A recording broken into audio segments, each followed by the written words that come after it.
दोस्तों एक long weekend के बाद आज मार्केट काफ़ी समय के बाद ओपन हुआ और आज की अगर हम हालत देखें तो मार्केट की काफ़ी जो है ख़राब देखने को मिली।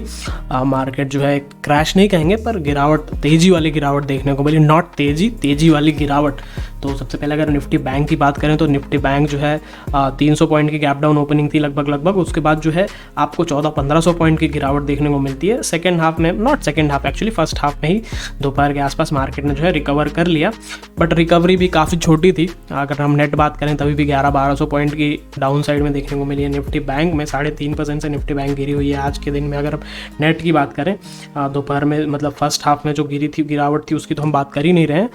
और सिमिलर सिचुएशन हमें जो है निफ्टी 50 में भी देखने को मिली। निफ्टी 50 में भी 40-50 पॉइंट का जो है गैप डाउन था और वो गैप डाउन लगातार नीचे की ओर गया। लगभग जो है 400-450 पॉइंट का नेट, जो not net actually lower point बनाया। और उसके बाद नेट जो हम बोलते हैं तो नेट जो है 1.5% की लगभग जो है गिरावट देखने को मिलती है हमें निफ्टी 50 में। बट जैसा कि मैंने कहा निफ्टी बैंक काफ़ी गिरी हुई, तो निफ्टी बैंक से रिलेटेड एक स्टॉक जो मैंने आपको दिया था दैट वाज इंडसइंड बैंक, और इसमें भर के पैसा बना है। इंडसइंड बैंक में जिसने भी शॉर्ट किया है काफ़ी पैसा बना है। मैंने जो सेलिंग का लेवल दिया था दैट वाज 991 के नीचे ही ओपन हुआ ये, तो आपके पास शॉर्ट सेल करने का पूरा मौका था। अगर आपने कहीं पर भी शॉर्ट सेल किया है तो आपको अच्छा खासा प्रॉफिट बना है। बट स्टिल जो पहली कैंडल ऑब्जर्व करने के बाद शॉर्ट सेल मैंने आपको टेलीग्राम चैनल पर भी दिया था 960 के आसपास, 960-963 पे चल रहा था। तो यहाँ से अगर जिसने भी शॉर्ट किया है तो लोअर लेवल देखिए आप 920 तक का बना है। एटलीस्ट आपको 925-930 तो मिलना ही चाहिए। तो 40 रुपये का जो है इसमें इंडसइंड बैंक में प्रॉफिट बनाने का मौका था। बायर्स के लिए कोई चांस नहीं था। दूसरा स्टॉक जो मैंने आपको एक और दे रखा था that was Adani ports. Adani ports में भी काफ़ी अच्छा मौका था पैसा बनाने का। जिन्होंने जो है अपॉर्चुनिटी बनाई उन्होंने बनाई।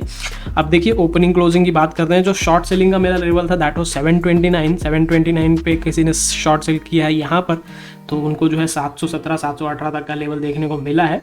और उसके बाद बाइंग का जो लेवल था वो काफ़ी ऊपर था, 737 पे था। तो अगर जिन्होंने सेकेंड हाफ तक वेट किया उनको बाय करने का भी मौका मिला 737 पे, और वापस से 744-745 का लेवल देखने को मिला। तो दोनों साइड से पैसा बना है अडानी पोर्ट्स में। सिमिलर स्टोरी जो है हमारी हिंडाल्को में है। हिंडाल्को भी काफ़ी वीक था, इसमें भी पैसा बनाने का बराबर से मौका था। तो अगर हिंडाल्को में किसी ने ट्रेड लिया, वैसे छोटा ही प्रॉफिट बना होगा। हिंडाल्को अगर आपने सेल किया है, आपने 344-343 पे अगर सेल किया है तो आपको 340, 338, 337 तो नहीं, 338, 390, 339 और 340 तक के लेवल देखने को मिले। बाय साइड में 351 के ऊपर स्ट्रॉन्ग था, लेकिन पहले शुरू में ही 351 को इसने तोड़ दिया पहली कैंडल में ही और काफ़ी नीचे आया। उसके बाद फिर दोबारा कोई चांस लगा ही नहीं ऊपर जाने का। कोशिश हालांकि ज़रूर किया है।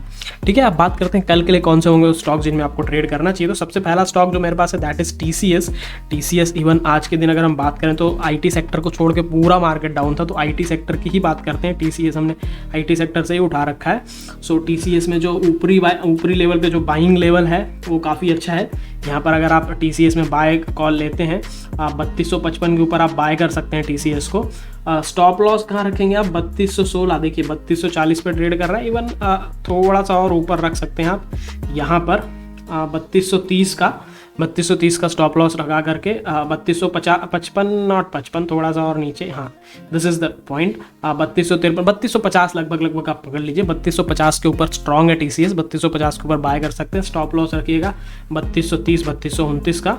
और आपके टारगेट्स होंगे जो बाय साइड में वो जो है काफ़ी बड़े हो सकते हैं क्योंकि ये जो है काफ़ी ऊपर लेवल पे चल रहा है। तो यहाँ से जो आपको टारगेट मिलने वाले हैं they are going to be quite huge. यहाँ से आपको पहला टारगेट, 3 टारगेट देने हैं ना आपको, दूसरा टारगेट और तीसरा टारगेट। ठीक है, तो काफ़ी अच्छे टारगेट्स आपको देखने को मिल रहे हैं, राइट।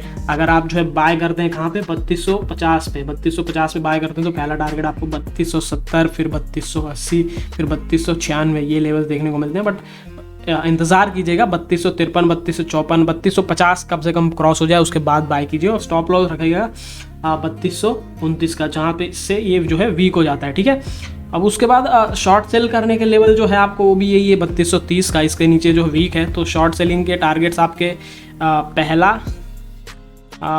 दूसरा, यहाँ पे काफ़ी फंस रहा है, राइट। सो दूसरा और एक और लेवल आपको देना है that is over here.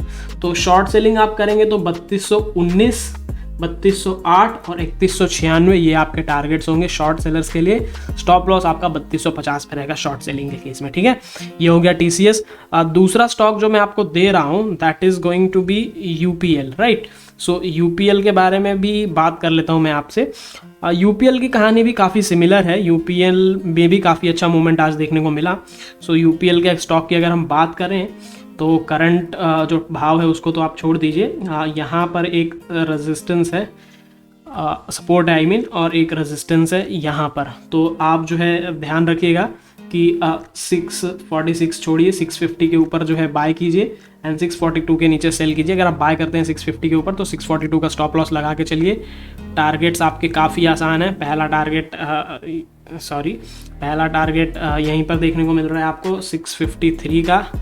Then दूसरा टारगेट भी काफ़ी इजी है, तीसरा टारगेट तो बड़ा है काफ़ी, ठीक है। 653, 656 एंड 662 छोटे छोटे टारगेट्स हैं, बट स्टिल कभी कभी छोटे टारगेट से भी काम चलाना पड़ता है। UPL में सेलिंग लेवल, अगर UPL जो वीक होता है मार्केट के हिसाब से तो 642 पे आप सेल कर सकते हैं। 639 पहला टारगेट होगा, दूसरा टारगेट भी काफ़ी छोटा है 636, और तीसरा जो फाइनल टारगेट होगा that is going to be here 633। तो छोटे छोटे टारगेट्स हैं UPL में आपके लिए। जो बड़े टारगेट्स मैं आपको देने वाला हूँ that are going to be on HDFC life. So guys HDFC life के बारे में बात करना ज़्यादा इंपॉर्टेंट है। HDFC लाइफ पे आप ध्यान रखिए। HDFC लाइफ जो है वीक होता है यहाँ पर, this is the weak point and this is the bullish point, ठीक है।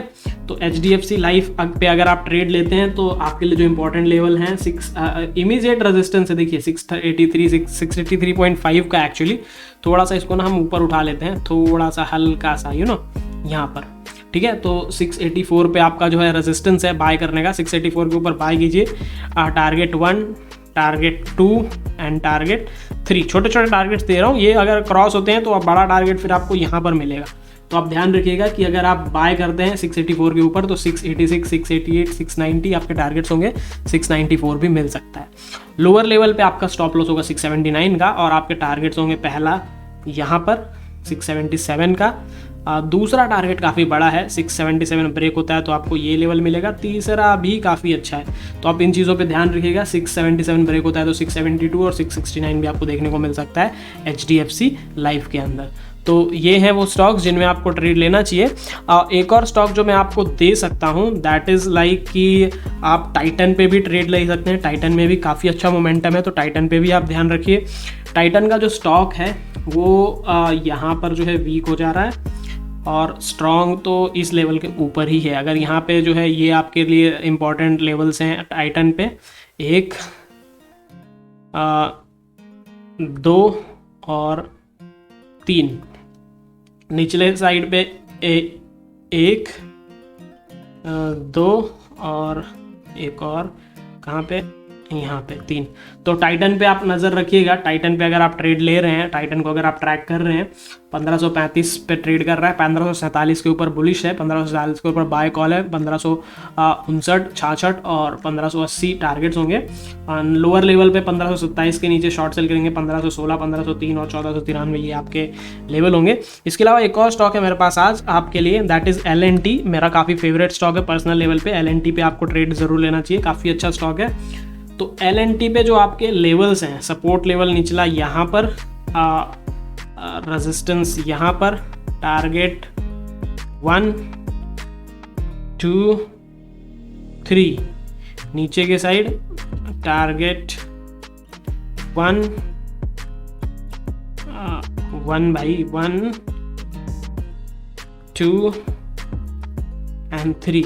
तो L&T पे अगर आप ट्रेड कर रहे हैं तो L&T को ट्रैक कर रहे हैं तो ध्यान रखिएगा 1409 के ऊपर बाय है, 1415, 1421 और 1426 टारगेट्स होंगे। 1401 के नीचे सेल है, 1395, 1390 और 1380 आपके टारगेट्स हैं। तो ये था वीडियो। अगर आपको पसंद आया तो please hit the like button. 20 likes की ज़रूरत है, 20 लाइक्स का टारगेट है इस वीडियो में। चैनल को सब्सक्राइब नहीं किया तो सब्सक्राइब कर लीजिए। लाइव मार्केट के लिए टेलीग्राम पर फॉलो कर लीजिए। Thank you so much for watching. Bye bye.